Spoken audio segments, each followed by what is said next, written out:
we have to fear is in war, fear itself. there is no substitute for victory. Let us never negotiate out of fear. We stand undivided, forever united, fighting hand in hand for the liberty we burn, for glory and honor, for our sons and daughters, ever mindful of the lessons we've learned. Let the torch of freedom burn.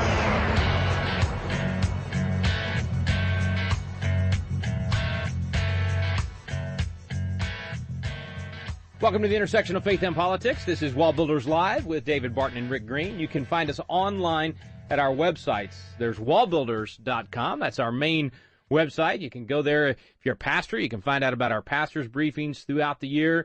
If you're interested in having a WallBuilders speaker, you can click on the link there for booking a speaker and having a WallBuilders presentation come to your community. If you'd just like some great information, there are a wealth of articles right there on the website that you can download. There's great news on the homepage of the website.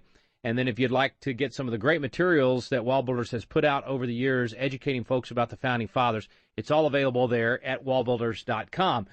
Then there's also WallBuildersLive.com. Many of you are actually listening through the website. If you're not listening to one of our 200 stations around the country, perhaps you're listening through our website. And if you've never been to the website, then we encourage you to check it out because you can find out what other stations are carrying the program in your area. And you can also get more information about our archives and past programs. And speaking of those past programs, if you're tuning in today for the first time this week, you're actually tuning into part 3 of a 4-part series. And if you want to listen to part 1 and part 2, you can easily go to WallBuildersLive.com, click on the archives, and get the last couple of days. But here's what the series is about. It's called Constitution Alive with David Barton and Rick Green. And this is actually a program that we recorded part of it in the WallBuilders library where all the original documents are, and we're able to pull those things off the shelf and actually show them to you and talk about them and walk through them. And David shares so much information there about the foundations of America. And then the other part of the program is recorded in Philadelphia at Independence Hall in the very room where the Constitution was framed, in the very room where the Declaration was signed. And the reason we did that, we wanted to take you back to the original history. And so Constitution Alive is about bringing back the foundation. It's about restoring those original principles upon which our nation was built. When we say Constitution Alive, we're not talking about that living, breathing document some of the justices like to use in order to morph the Constitution into what they want it to be. It's not something that should be, as Jefferson said, wax in their hands. The Constitution is alive today because it's not a dead document. The things that they said and that they put into our Constitution, the principles that they founded the country upon, are just as applicable today. They're just as strong today. They're just as true today. And that's what we bring you in Constitution Alive. We bring that truth back. We show where we really came from as a nation, and we give you specific tools on how to be a part of saving our nation and restoring our constitutional republic. So without any further ado, let's pick up where we left off yesterday with Constitution Alive with David Barton and Rick Green. Hull is trying to talk Captain Hale out of this. He's saying, you're never going to succeed at this. There's no way you'll accomplish the mission. He said, first of all, he said, Hale, you're too honest. There's no way you're going to be a good spy. You can't lie. You're going to fail in the mission. Secondly, this is an impossible mission. You're talking, there's no way you're going to achieve. And even, he said, even if you succeed, your reputation's going to be ruined. Your legacy is ruined. Don't do it.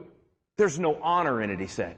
Well, Captain Hale said there is honor in any mission necessary for the cause of freedom. I will do my duty. Takes off, dresses once again as a teacher, gets across enemy lines and acts like he's a teacher looking for work. So he goes around New York there, and for about a week he's mapping out the locations of the British troops. And he gets all of their fortifications, their movements, he gets it all down on paper, stuffs it in his shoe, then he's sneaking back across enemy lines, and he's captured. Well, evidence is right there on his person. There's no denying what he's there for. So literally that night they sentence him to hang the next morning. And so that night he's contemplated his fate. He's saying, look, I failed. I failed the mission. I failed the general. I failed the cause for which the cause I love so much. What can I possibly do? Well, he asked for a member of the clergy he's denied. He asked for a Bible he's denied. He finally gets a couple of pieces of paper, and he's able to write a couple of letters. And as he's writing these letters, he purposes within his heart to do the only thing left that that he can do to help the cause. And so the next morning, they're marching him out, and the crowd has begun to gather to witness the hanging. And they give him a chance to say a few last words, and a lot of different people wrote different things about what he said. Apparently, he gave a pretty long speech. I mean, this 21-year-old actually gave an impassioned speech about freedom, about what the American cause of liberty was all about. And he's reaching back into kind of the days of college where he was actually a great orator, and he's reaching back into the rhetoric and some of the things that he had read then, including right here, Joseph Addison's Cato had been a big influence on Washington and the others, and Hale had read that in college, and so here he is, he's giving this speech, and these British soldiers are heckling him. They're mocking him. They're saying, you're wasting your life. They're saying, you're throwing your life away on a worthless cause. You cannot succeed. You're wasting your life. And then, of course, Nathan Hale said those words that we've heard over and over and over again. He said, I only regret that I have but one life to give for my country.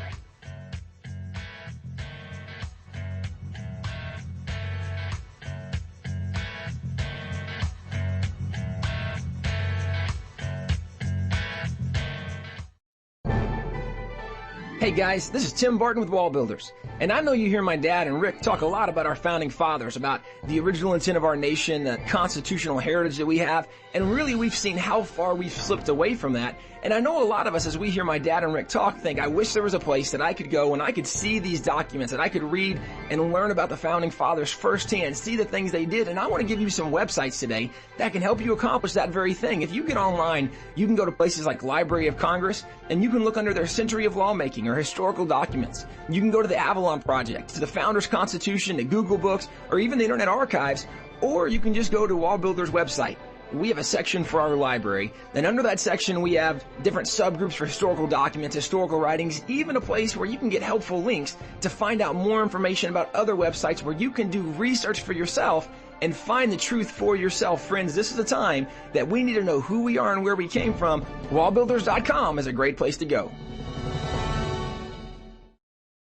Let the torch of freedom burn.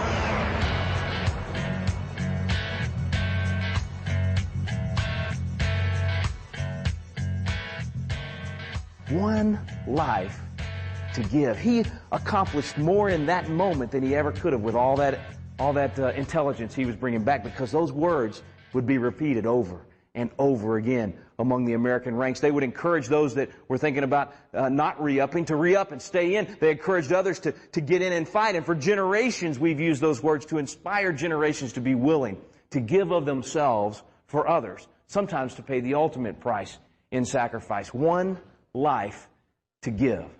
We all have but one life to give, don't we? That's all we get. The question is, for what will we give our one life? We're blessed in America that every generation, it seems, there's enough that are willing to be involved, to participate, to sacrifice, not just give their life on the battlefield, which is huge, of course, but also to live their life and live out the freedom that the others paid for.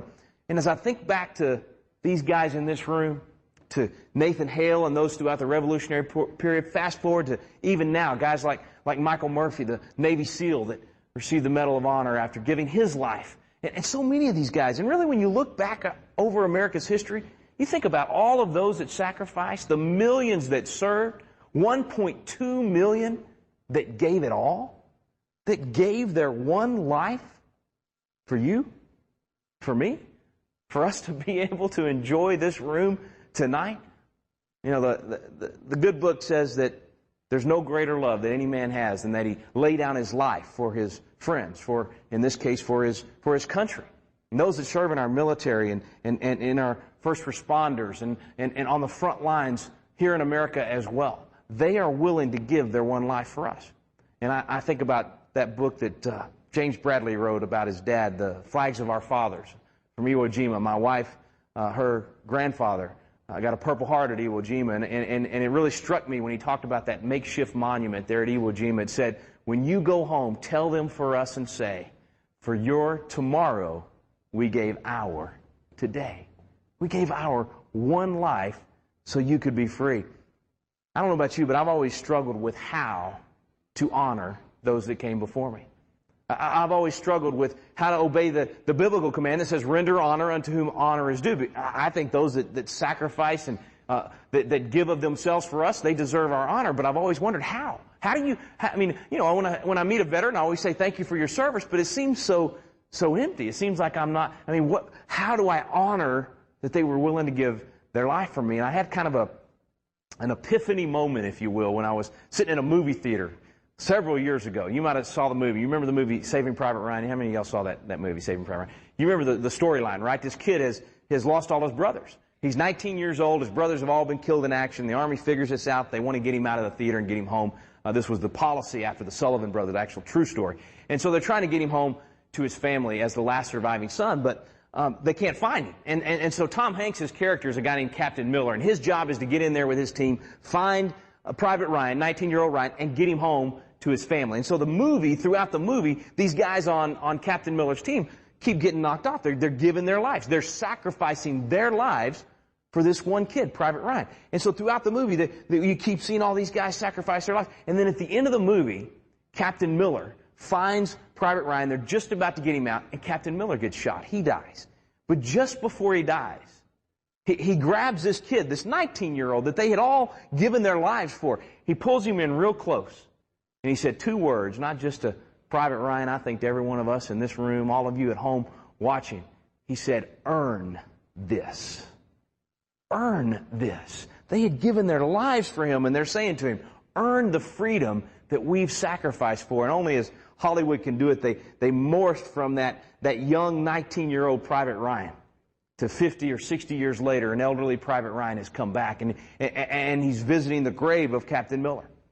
And I remember him kneeling down, and he said to Captain Miller, he said, tell me I've lived a good life. Tell me I've lived a life worthy of the sacrifice that you made for me. Earn this. I think it's time for us to earn the freedom. Some of you that have joined me tonight, you put your lives on the line. You sacrificed for my freedom. You were willing to give your life.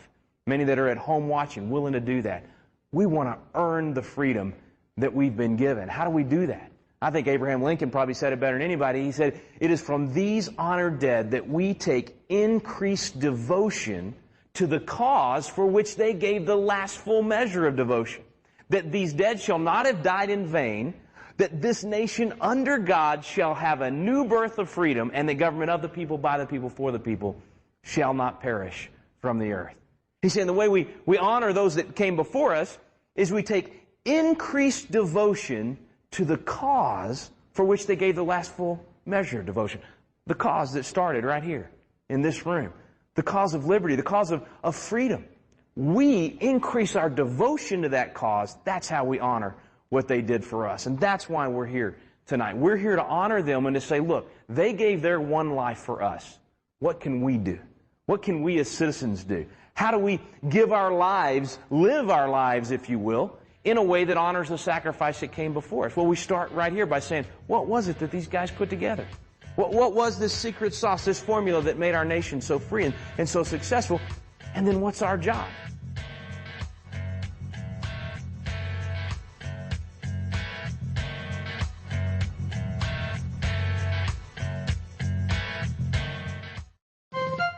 This is David Barton with another moment from America's history.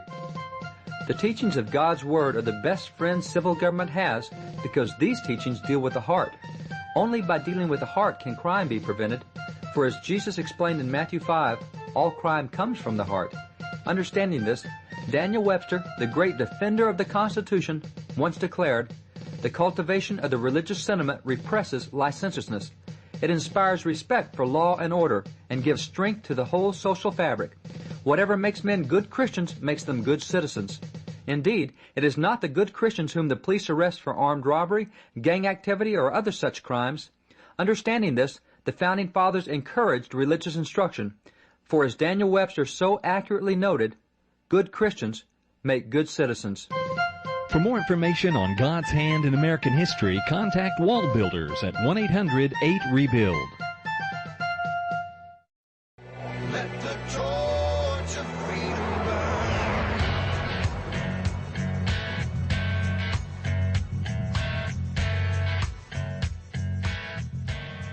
burn. And what can we do to help preserve it for future generations? I don't want you to leave this class saying, oh, that was kind of neat. You know, we got to come in and see where it all began, or, you know, we learned some stories about the founders we didn't know, and then go home and forget about it. I don't want anybody watching these DVDs and just saying, okay, that was kind of neat. We did that in our living room, our Sunday school class, or wherever we watched it, and then go home. No. My prayer is that you guys and ladies leave tonight, that those watching at home and those on the webinar tonight, that when this is over, you have a burden. I want you to have a sense of responsibility, that it is up to you to preserve this freedom for the next generation. In fact, I'm going to make a statement to you that you may think is a little bit overblown. My wife would probably say it's cheesy. She calls me the king of Velveeta sometimes. She just thinks I'm cheesy sometimes. But I think it's absolutely true. It's this. The fate of the free world depends on you. Fate of the free world depends on you. Now, you might say, all right, that's, you're exaggerating, that's overblown. How many of you would agree the fate of the free world depends on America? Would you agree with me on that? How many of you understand that the fate of America depends upon her constitutional principles being upheld and preserved and protected? And how many would agree that the fate of her constitutional principles being upheld and preserved and protected depends upon the first three words of the Constitution, which is what? We the people. So if the fate of the free world depends on America, if America depends upon our constitutional principles, if our constitutional principles depend upon we the people, then friends, the fate of the free world depends on you. And so we're here to challenge ourselves, to dig deep into these documents, to say, okay, what's my job? What do I go do as a citizen to preserve freedom? And I tell you, I'm seeing more of this than I've ever seen in my life. I mean, I've been doing this for 15 years, but I've never seen the level of activity in our nation. I've never seen so many people coming out to say, hey, I want to learn about the Founding Fathers. I want to know what freedom's all about. I want to know what the Constitution said. How many of you seen all these bumper stickers? How many driven by a car seen a bumper sticker that said, read the Constitution? Anybody seen one of those? Okay, a guy like me, I see that bumper sticker, I'm honking. Okay, I'm sorry. I get excited when I see that. But we've all said that for years. Read the Constitution. Everybody needs to read the Constitution. But we don't usually do it. Most people never actually pick it up. I didn't. I went through law school and was a legislator. I didn't read through the Constitution back then. In fact, I'll tell you what really got me fired up about actually studying the founding documents. I was sitting in my Capitol office back in Austin, Texas, back when I was a legislator. And I'm sitting in my office and I'm reading this poll, and the poll says, it was a Texas poll, so if you're not from Texas, you don't have to feel bad about this poll, but I'm betting your numbers in your state weren't any better. Here's what the poll said. The poll said that half of Texans, could not name one freedom out of the First Amendment. Not even one. There's 5 there that we love, we hold dear, we cherish, we'd fight for, we'd die for. Half of Texans couldn't even name one of them. 95% could not name 2 of the 5. I was appalled. Then I tried to name them. Then it was me. I couldn't name them. And I thought, wow, I'm a legislator. I'm a lawyer. I'm a political junkie, man. I live, breathe, and eat this stuff. I'm doing it all. And I couldn't name them. I thought, what a shame. If I don't know what my freedoms are, if I don't know where they are, how am I going to defend it? How am I going to teach my kids these things if I don't know myself? So that actually spurred a piece of legislation I did back then called the Celebrate Freedom Week. And what it did, we actually numbered it to House Bill 1776. I just love saying that in this room. I don't know why. I had to stand in line to be able to get that number for the bill. So House Bill 1776. And what it did was it said every kid in Texas has to spend time studying these guys. Studying the Declaration and the Constitution, studying the men that gave them, studying the ideas that went behind them, and studying our military, and studying the sacrifices made. And we're not going to just gloss over it once in 5th or 11th grade and forget about it. We're going to teach it every single year so that we can pound it into the minds of our young people, so we can put it in their hearts and their souls so that they'll appreciate the freedom they've been given, and they'll be able to defend and protect it for future generations. So we passed that bill, and now we've got several other states that have passed it. We've got an effort happening all across the nation. If you're at home tonight watching on the webinar, you're watching this DVD, go to my website at rickgreen.com and click on Celebrate Freedom Week and pull up the page there, and it'll tell you what's happening in your state. You can click on your state, and it'll tell you the action steps you can take to help make this happen in your home state. It's a great way to make sure every kid's studying these wonderful documents that came out of this room right here. Can you imagine how much better our country would be if every kid in America was studying the Declaration of Independence and the Constitution? I mean, just imagine every single year. I hope you'll help us make it happen. Be sure and take that down as one of your action steps, hopefully, after this class is over. So let me kind of just give you a quick overview of our purpose here and kind of the approach that we're going to take, because this is going to be a little bit different than maybe some courses that you have taken or that you're considering taking in the future. I love reading John Jay. I love this quote that he gave us. Jay's, of course, our first Chief Justice of the United States Supreme Court, but he's also one of the 3 guys that did the Federalist Papers. So he did sort of the instruction manual for us to kind of understand what these guys were doing. He and 2 other guys, Madison and Hamilton. But Jay gave us a little bit of a warning. And if you would, this quote here, follow me on this quote, because this is going to sort of guide everything we do throughout this class. This is our goal to accomplish what John Jay told us. He said that every member of the state, and let me just stop right there, because that means I can't get off the hook by saying I'm not a teacher or a preacher or whoever else might be. It means all of us, right? Every single citizen. That means young and old. That means all of us, every member of the state, ought diligently to read and to study. So not just read the Constitution, but to study the Constitution. Why? He tells us, so that we can teach the rising generation to be free. So we can pass the torch intact to the next generation. And then he tells us so that we'll know our rights and we'll sooner perceive when they've been violated and we'll be the better prepared to defend and assert them. That's our goal.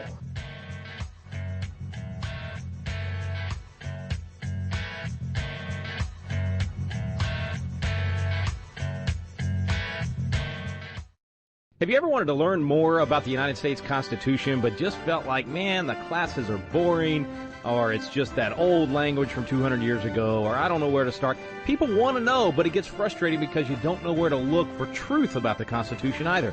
Well, we've got a special program for you available now called Constitution Alive with David Barton and Rick Green, and it's actually a teaching done on the Constitution at Independence Hall in the very room where the Constitution was framed. We take you both to Philadelphia, the cradle of liberty, and Independence Hall, and to the WallBuilders Library, where David Barton brings the history to life to teach the original intent of our founding fathers. We call it the Quick Start Guide to the Constitution because in just a few hours through these videos, you will learn the Citizen's Guide to America's Constitution. You'll learn what you need to do to help save our constitutional republic. It's fun, it's entertaining, and it's going to inspire you to do your part to preserve freedom for future generations. It's called Constitution Alive with David Barton and Rick Green. You can find out more information on our website now at WallBuilders.com. Let the torch of freedom burn.